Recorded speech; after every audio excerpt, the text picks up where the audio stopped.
In my past life, Qin Yan died on the night I married him in a desperate attempt to prolong his life through a traditional auspicious wedding. During his lifetime, I hated him for imprisoning me in his secluded estate, for tearing apart my betrothal to the crown prince.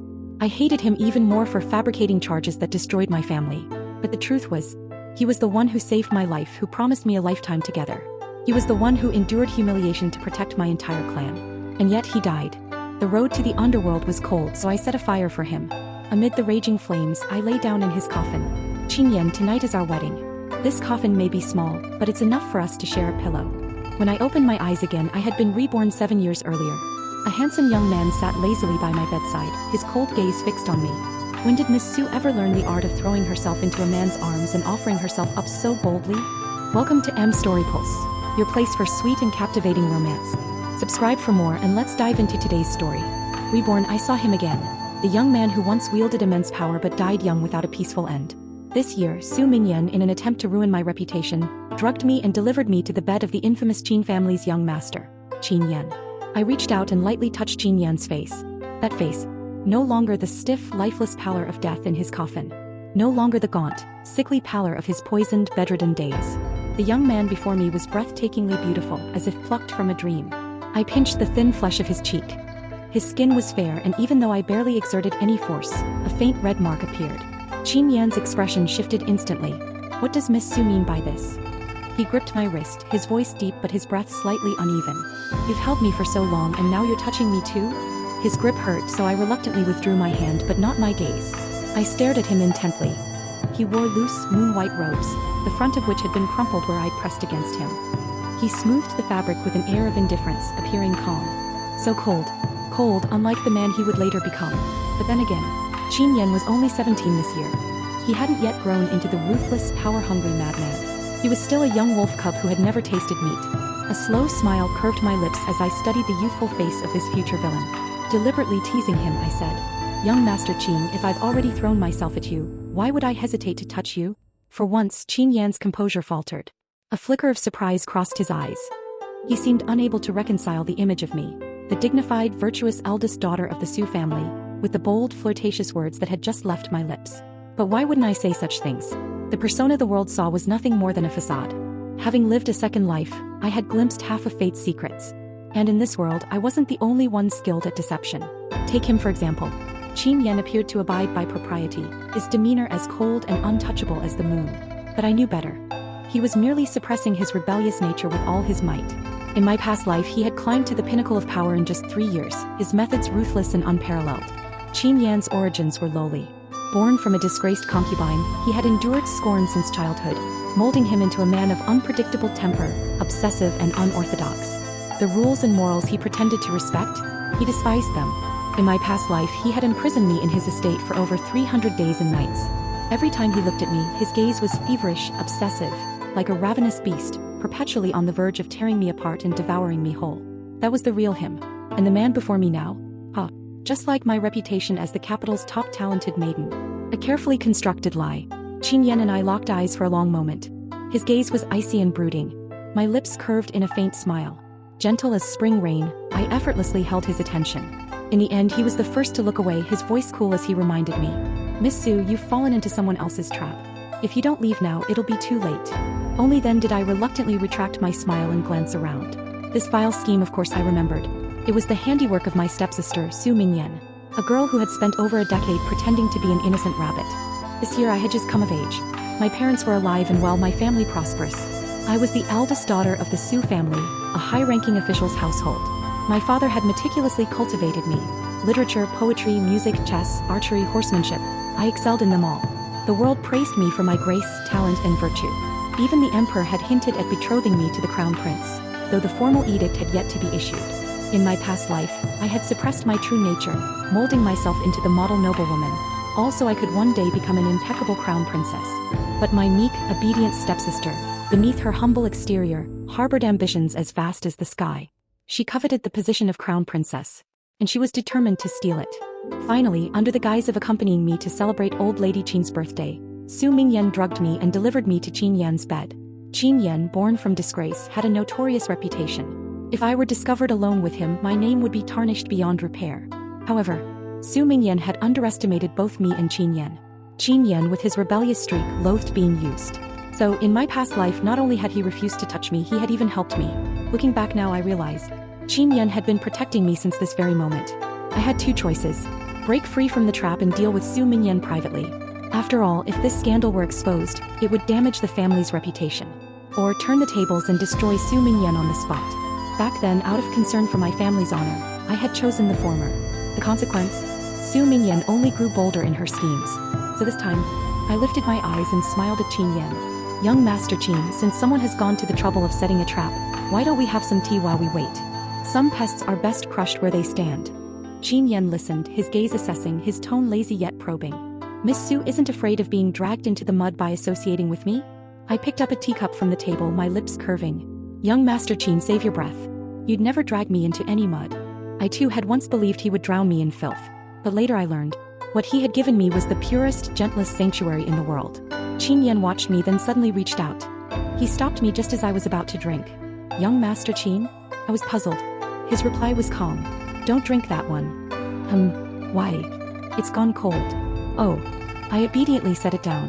I had a weak stomach and never consumed cold food or drink. A brief silence followed. Then abruptly I snapped my head up to stare at him. In my past life, after I'd been drugged into a stupor, Qin Yan had woken me by splashing cold tea in my face.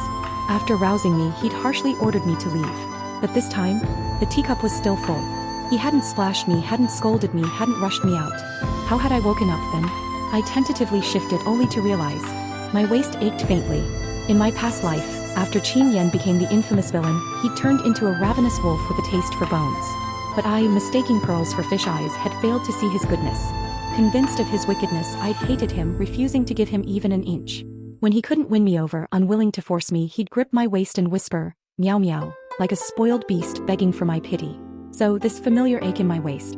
Could it be he'd pinched me awake? Suspicion clouded my mind. I tested the waters. Young Master Qin, you're too rough. It hurts. If this were the Qin Yan of my past life, hearing these words would have made his eyes redden, his voice soften. But now, the gloom in Qin Yan's eyes didn't dissipate in the slightest. Instead, he let out a soft, mocking laugh. Miss Su Meow Meow, while lost in drunken slumber, laughed and wept as if trapped in a nightmare. The moment I approached, you clung to me and refused to let go. When I tried to break free, you only held me tighter, sobbing and saying. He paused deliberately. My heart clenched. What did I say? His voice was deep, his lips quirking with a hint of derision. You said, if I can't share your bed in life, I'll share your grave in death. You also said, the road to the underworld is cold. I won't let you walk it alone. I'll go with you. I was speechless. His gaze shifted to the teacup on the table. I'd planned to wake you with cold tea, but your words grew increasingly outrageous, and your grip only tightened. So I resorted to force. It may have been harsh, but it was necessary to free you from the nightmare. I studied him, dissecting every word for flaws, yet found none. So he hadn't been intentionally gentle. My accidental interference had simply altered the course of events from my past life. A wave of crushing disappointment washed over me. Pale light filtered through the window, casting his profile in an ethereal glow. When he spoke again, his tone was light and slow, laced with detachment, shattering my illusions completely. Miss Su Meow Meow's dream was quite amusing, but I value my life too much to hurry down the road to the underworld. No need for your company. I nodded. Yes, everyone valued their life. No one wanted to die. But that life-loving man, in my past life, hadn't lived past 25. With reddened eyes, I smiled softly at him. Understood. Since young Master Qin helped me today, I'll pray daily for your long life, free from calamity. Perhaps my words were too sincere, bordering on incredulous. Qin Yan stared at me, his gaze searching. But I offered no explanation, merely straightened my robes and hair, composing myself for the arrival of my prey. I knew it wouldn't be long. Soon, Su Mingyan would arrive with the crown prince in tow, timing it perfectly. Sure enough, within moments, a crowd gathered outside Qin Yan's door.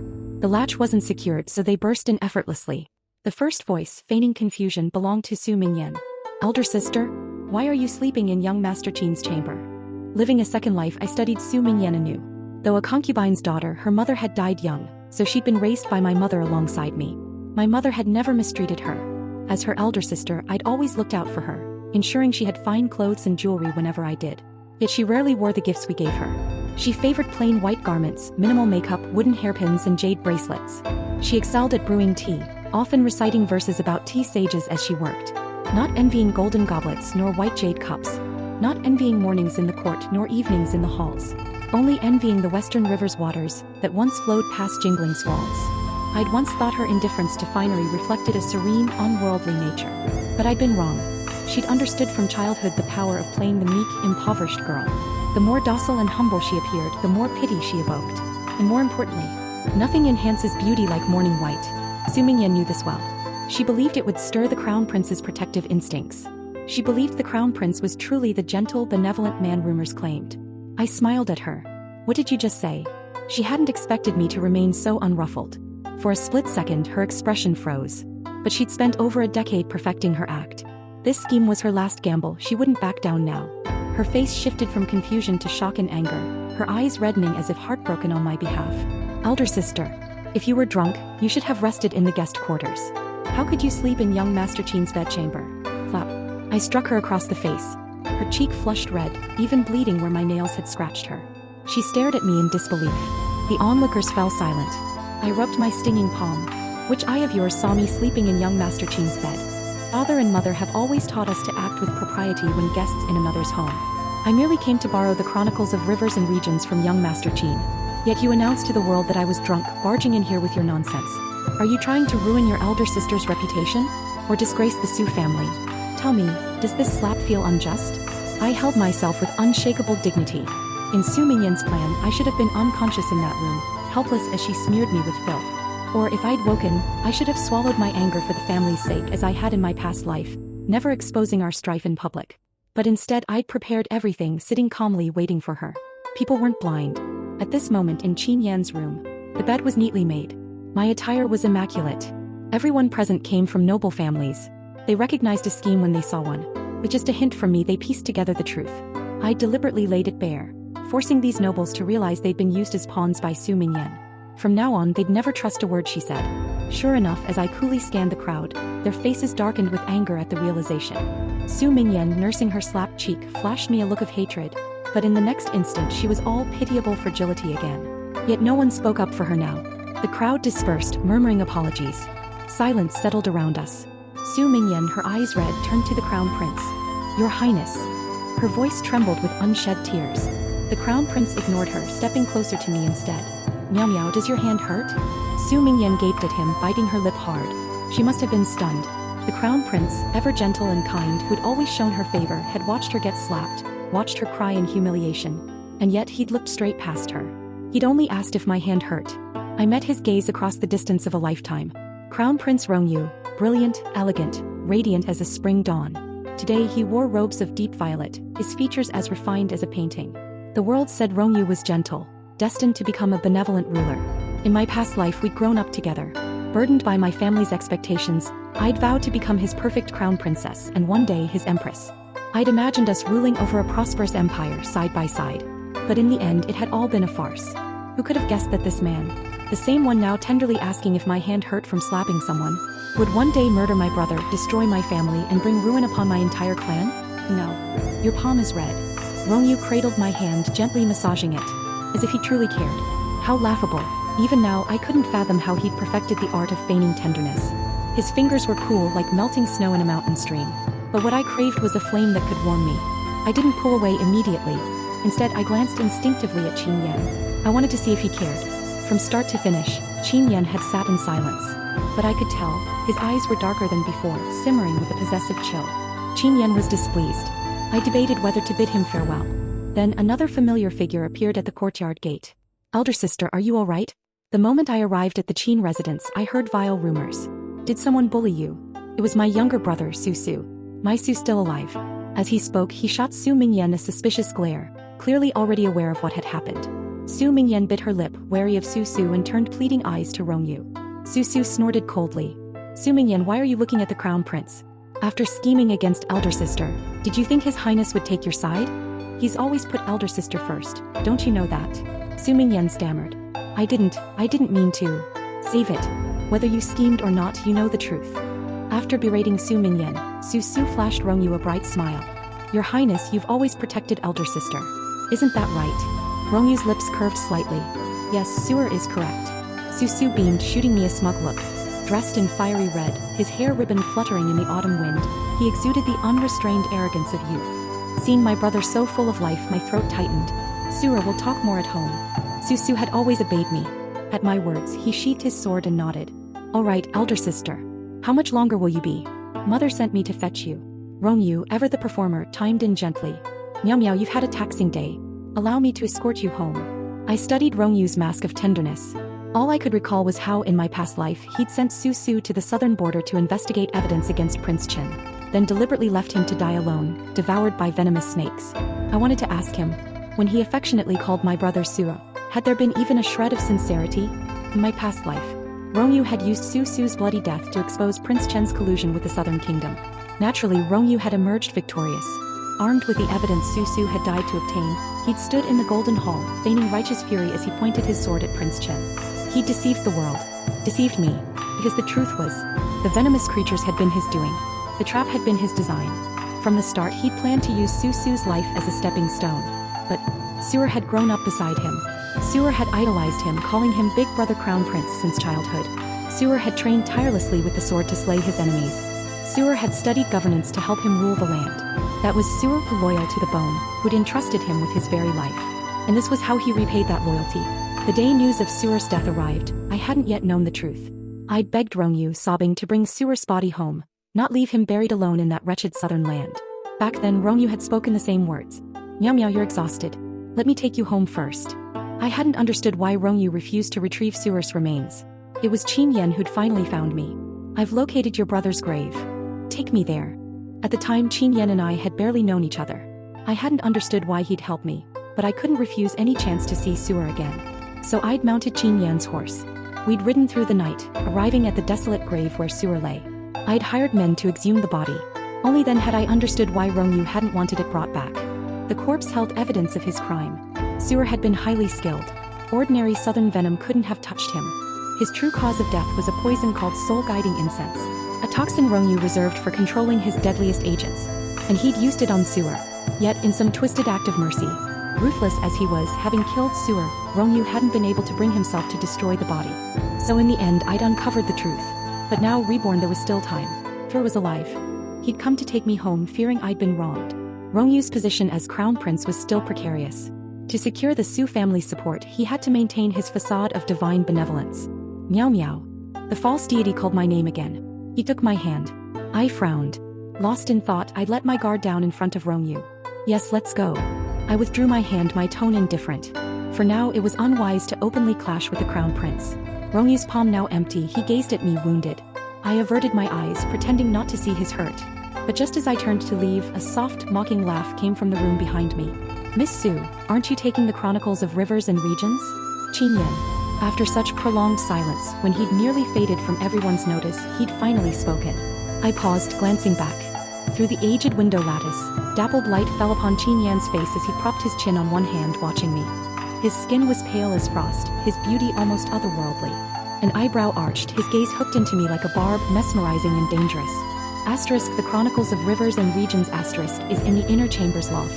The space is cramped, outsiders aren't permitted. Miss Su will have to accompany me. Huh? What? Asterisk, Chronicles of Rivers and Regions asterisk. Heaven knew, earth knew, he knew, and I knew. That had been nothing but a lie I'd concocted to clear my name. And now he was using it as an excuse to keep me longer. Too stubborn to admit he didn't want me leaving with the crown prince. Fine. Did he think I'd back down? I knew exactly what lay in that sealed loft of his. Nothing but walls covered in portraits of me. Asterisk, you little wolf cub. You madman. Asterisk. Earlier he'd played the aloof, indifferent noble so well. And now he couldn't even hold back. I followed Qin Yan into the inner chamber. He led, I followed. The stairs to the loft were narrow and steep. The drug Su Mingyan had given me still lingered. Though I appeared unaffected, my steps were unsteady. After just a few steps, my foot slipped. Had I fallen even to my death, it wouldn't have mattered. In my past life, before dying, I'd embraced Qin Yan in a sea of flames. What was a little tumble?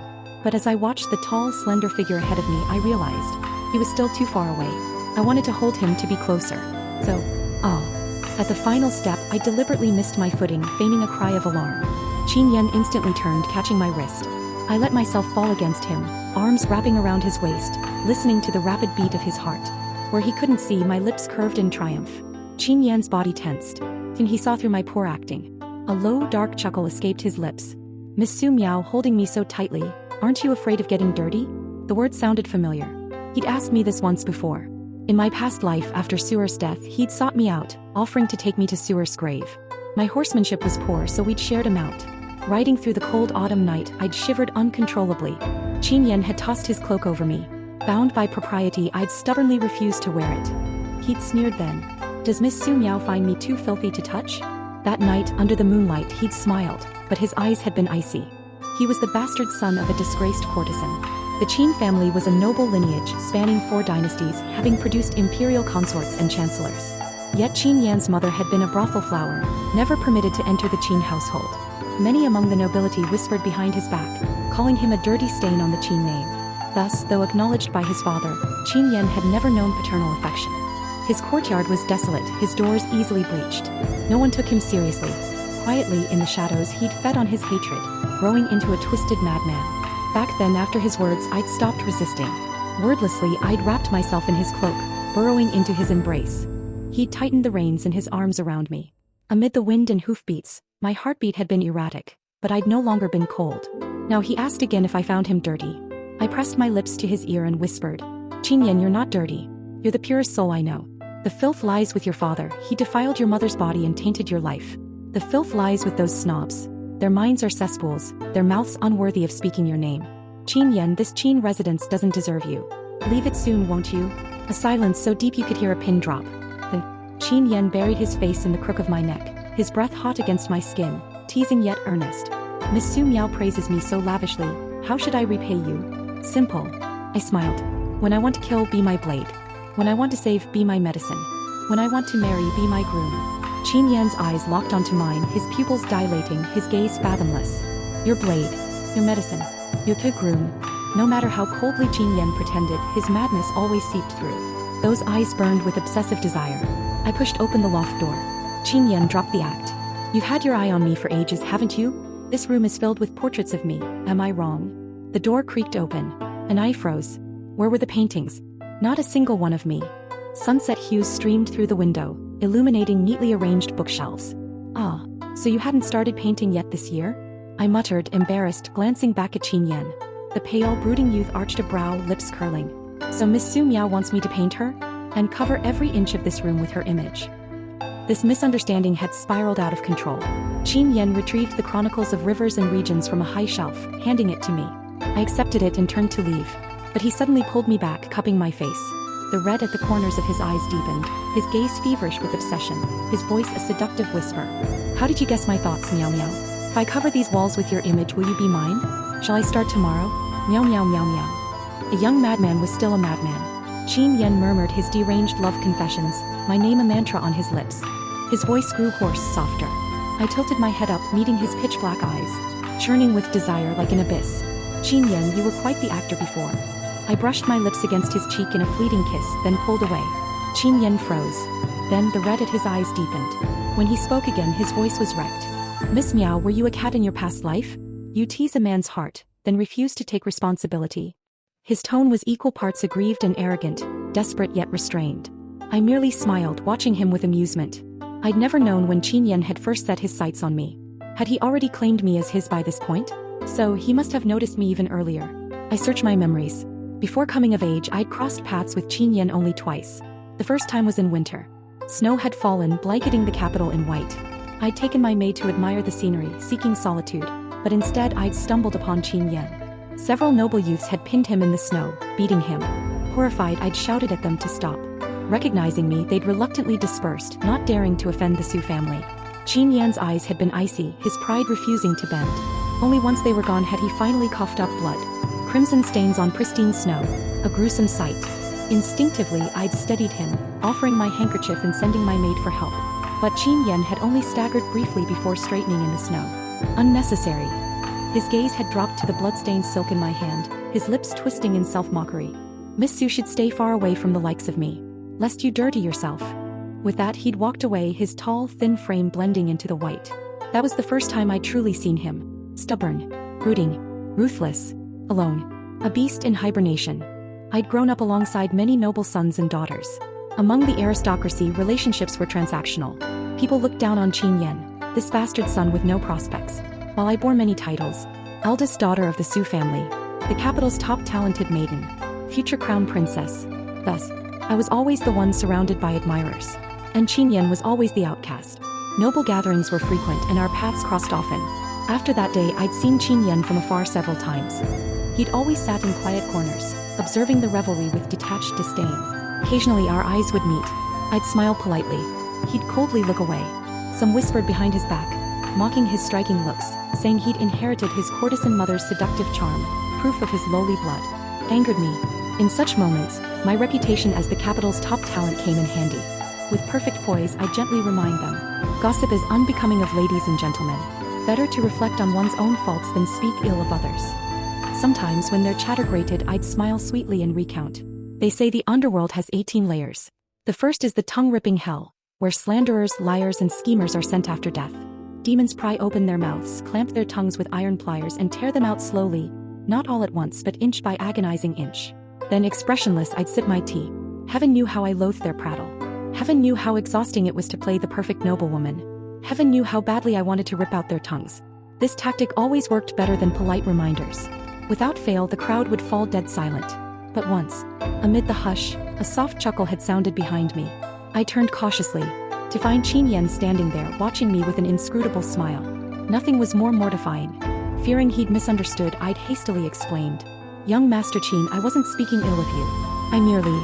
But Qin Yan had cut me off, uttering my name. Su Miao. I'd blinked. Yes. He'd asked. If the tongue-ripping hell is the first layer, what are the other 17 like? I'd answered. The second is the scissor hell, the third the iron tree hell, the fourth the mirror of sin hell. Then I caught myself and stopped. As the capital's top talent, I was expected to quote sage texts, not macabre folklore. I'd glowered at him. After I'd defended him in secret, this was how he repaid me? Qin Yan had smirked. If only I could hear Miss Su describe all 18 layers one day. Those were our only 2 encounters before I came of age. First, I'd witnessed his humiliation in the snow. Then he'd seen through my facade.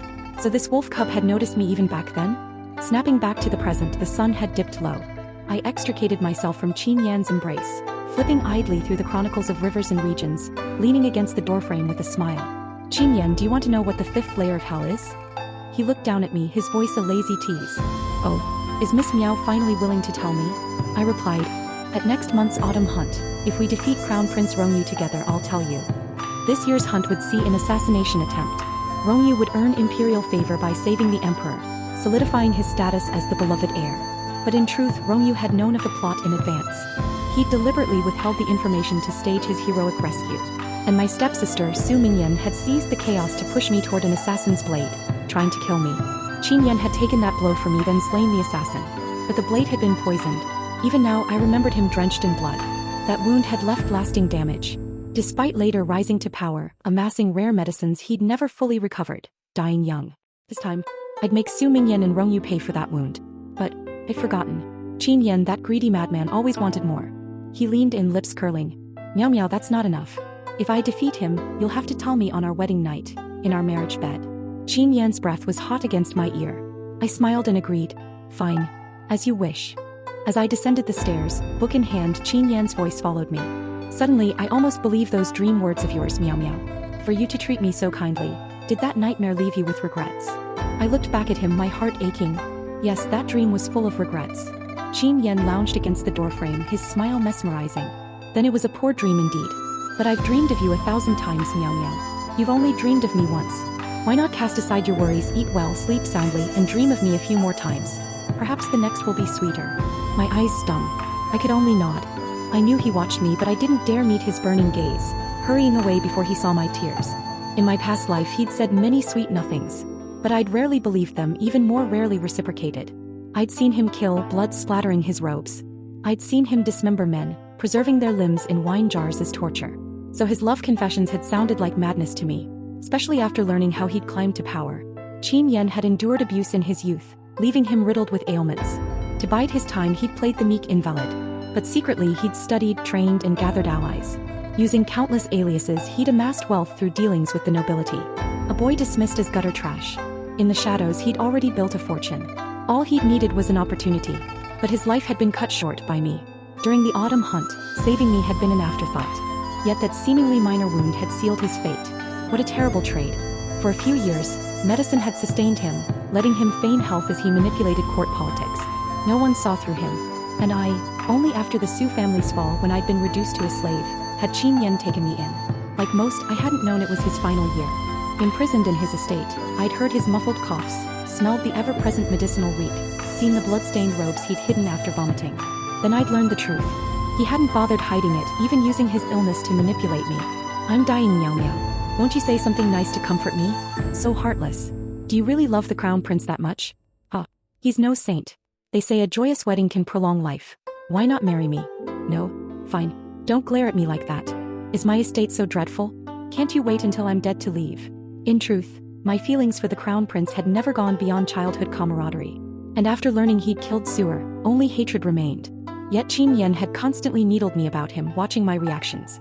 I hadn't believed he truly loved me, assuming it was resentment. Resentment that all his years of planning had been ruined the moment he saved me.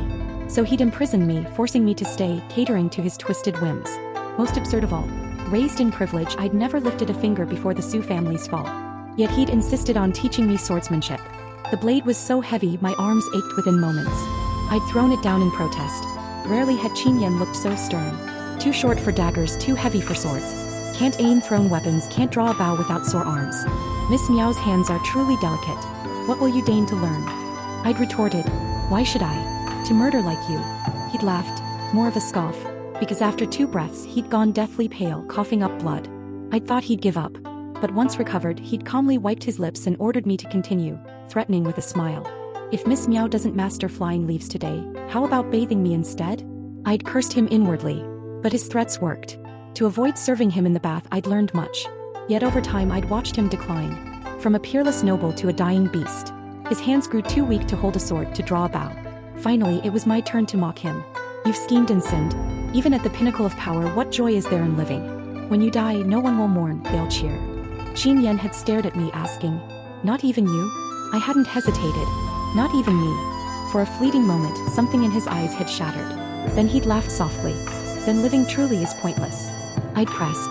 Then why cling to life? Why not refuse medicine and die cleanly? Unfazed by my venom, he'd sighed. Ungrateful kitten. If I die, who will protect you? I taught you for nothing. You won't even kill a chicken. How can I die before slaughtering all who wish you harm? Surely he called me Miao Miao, saying it sounded like calling a cat. But when displeased, he'd use kitten. The day Qin Yan finally released me, he was a gaunt shadow. Even speaking drained him, yet his eyes still burned with defiance. Once I'm dead, you mustn't resent or hate me anymore. Else I'll haunt your dreams nightly, tormenting you with pleasure until you beg for mercy. Mid-threat he'd stopped. With a bitter laugh, his eyes reddened. Never mind. There are no ghosts. And soon there'll be no me either. Later I understood. Qin Yan worshipped no gods, acknowledged no morals. Yet he had his own code. He donned the guise of a demon to walk through hell. The court was a den of corruption. Disgusted, he'd fought fire with fire, using villainy to purge villains, battling those greedy, vile souls to the death. Every life he'd taken had been scum, monsters who'd harmed others, and me. But they'd all worn masks of virtue. In the end, when the world condemned him, he'd merely sneered. He'd grown up beneath scorn. What were a few more curses? He'd never claimed to be a good man. By the time I rushed to marry Qin Yan in a desperate, auspicious wedding, it was too late. He'd lain unconscious until his last breath, never seeing me in bridal red.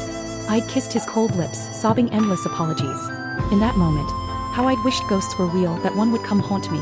On the way home, my thoughts wandered. Susu snapped me back. Elder sister, did that Qin bastard trouble you? His reputation is foul. The crown prince seems displeased you were with him. Best be careful. I looked at Susu, aching to tell him. In our past life, the big brother crown prince he'd adored had murdered him. And the one who'd retrieved his corpse had been the Qin bastard he scorned. Seeing my displeasure, Susu faltered. Elder sister, are you angry? I guided him. If one day I become the crown prince's enemy, who will you choose? Susu blinked. Why would you and the crown prince become enemies? Gazing out at the bustling streets, I murmured. The palace is perilous, the East Palace even more so. It's a place that devours souls. Your big brother crown prince has already been eaten. Susu studied me. Has elder sister learned something? Do you no longer wish to marry him? Father said the emperor plans to announce your betrothal at the mid-autumn banquet. I smirked. Don't worry. That edict will never reach me. The Hunt's assassination would precede the banquet. In my past life, Qin Yan had torn apart my betrothal. This time I do it myself. Returning home, my maid reported Su Mingyan had been punished. Forced to kneel in the ancestral hall, her hands beaten, denied meals for 3 days, permitted only tea. Su Mingyan had rushed back first, hoping to spin the tale in her favor. But I'd anticipated this, sending word ahead through Su's servant. I'd even had the servant mimic Su Mingyan's excuses, so my parents heard them in advance. I knew her tactics too well.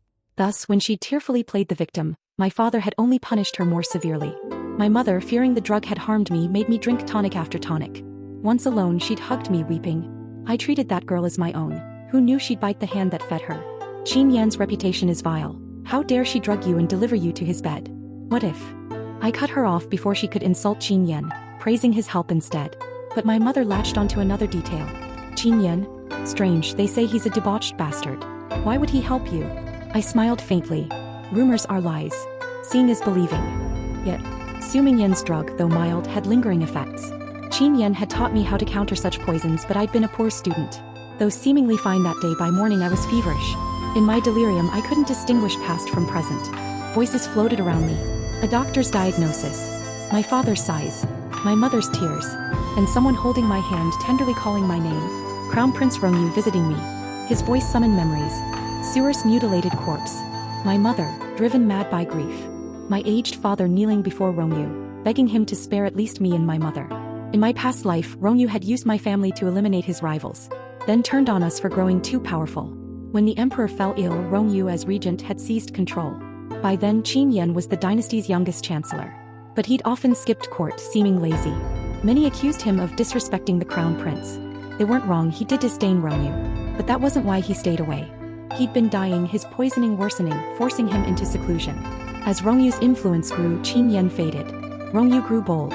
His first act as regent was destroying my family. The bow is hung when the birds are gone. The hound is cooked when the hare is caught. He'd raided our home, stripped me to slave status. I'd stood outside a brothel, forced to sing bawdy songs by the madam. The patrons had laughed, mocking the once proud noblewoman, now a common whore, betting on who'd buy my maiden night. Then Qin Yan had awoken from a coma, learned the news and come for me. He'd ridden so hard his lips were bloodless, his breath metallic. I'm late. Meow meow. His voice shook, eyes brimming with love and fury. Then, slipping back into his villainous persona, he'd smirked. Miss Meow probably prefers gentle, kind men. I'm neither. But now you see the crown prince is worse. Why not choose me? With that, he'd yanked me into his arms, cloaked me and slaughtered the madam. He'd ordered the laughing men's tongues and eyes ripped out. Blood painted the ground. None dared challenge the infamous villain. The memories blurred. Rongyu's voice pulled me back. Meow meow. Meow meow. Meow meow my foot. When Qin Yan said it, his voice hooked into me, every syllable a seduction. But Rongyu's voice made me nauseous. Hatred forced my eyes open. Rongyu, seeing me awake, squeezed my hand, his concern almost convincing. Meow meow, are you better? I yanked my hand back, sweating. Your Highness, please keep your distance. I barely held back a asterisk. Get out. Rongyu's expression darkened. Meow meow, what do you mean? I feigned apology. My stomach is weak. When ill, I often vomit. I'd hate to soil your Highness. Rongyu paused, then chided gently. Nonsense. How could I mind? He reached to stroke my hair. I turned away. But I mind you. His hand hung midair, awkward. I scanned the room, spotting his gifts, pointing. Chunner, who lit that eaglewood incense. And those pastries, throw them out. But, the crown prince brought these. Chunner hesitated. I gagged. The scents are clashing, it's making me sick. However skilled Rongyu was at feigning tenderness, even he had limits. His smile froze. Since my gifts displease you, discard them. But the worst offense was him. So I gave him a look, then clutched my mouth. Ugh. Rongyu, the exalted crown prince, was unused to such treatment. His smile vanished. If Meow Meow is unwell, I'll return another time. Watching him leave, I exhaled, dismissing the maids. Finally, silence. I touched the jade bracelet on my wrist. Come out, Qin Yan. I know you're here. The bracelet was familiar. Qin Yan had given me its twin in my past life, forbidding me to remove it. His mother's soul memento. Once he'd treasured it, then gifted it to me. But I'd shattered it carelessly. Qin Yan had stared at the fragments, trying to piece them back together before laughing bleakly. Do you hate my gift so much? After I die, will you keep nothing of me? My fault. I'd failed to cherish what I had. Now the bracelet had returned, 7 years early. I knew he was here, hiding in the shadows. I could almost see his smirk as he watched the drama unfold. Sure enough, a familiar figure emerged. An arm wrapped around my waist. Qin Yan's eyes burned with possessiveness. I sighed. Qin Yan, put me down. Have you no shame? This is my boudoir. He was like a starved beast finally within reach of prey. Miss Meow clung to me, laughing and crying far more shamelessly just days ago. Trapped, I glared at him to behave. His face was the picture of icy nobility, but his voice dropped to a whisper, equal parts teasing and pleading. My studies piled high with paintings. When will you come see them? The thought of those vivid portraits made my pulse race. This madman. At a time like this was his concern? Counting the minutes until the southern assassins struck, I warned. Don't get hurt. Injury meant death. I told him repeatedly. Perhaps my gaze was too intense. Qin Yan's lips curved, brushing my ear. First I was your medicine. Today I'll be your blade. But I've yet to be your groom. How could I dare die? The way this wolf cub whispered sweet nothings was its own kind of poison. Before I could respond, steel clashed. Chaos erupted. Amid the screams, Qin Yan smiled. Be good. Hide and wait for me.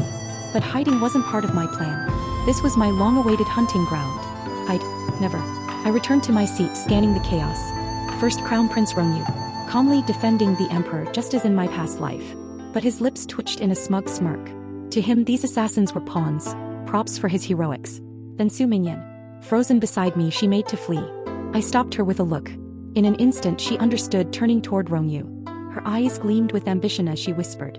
A life saved must be repaid with the body. A life saved. Yes, she remembered. This was her chance. I smiled, unseen. No longer was I her target.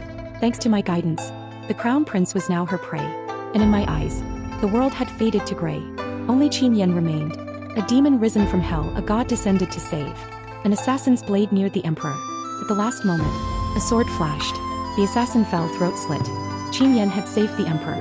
The Emperor stared at him, voice shaking. Who are you?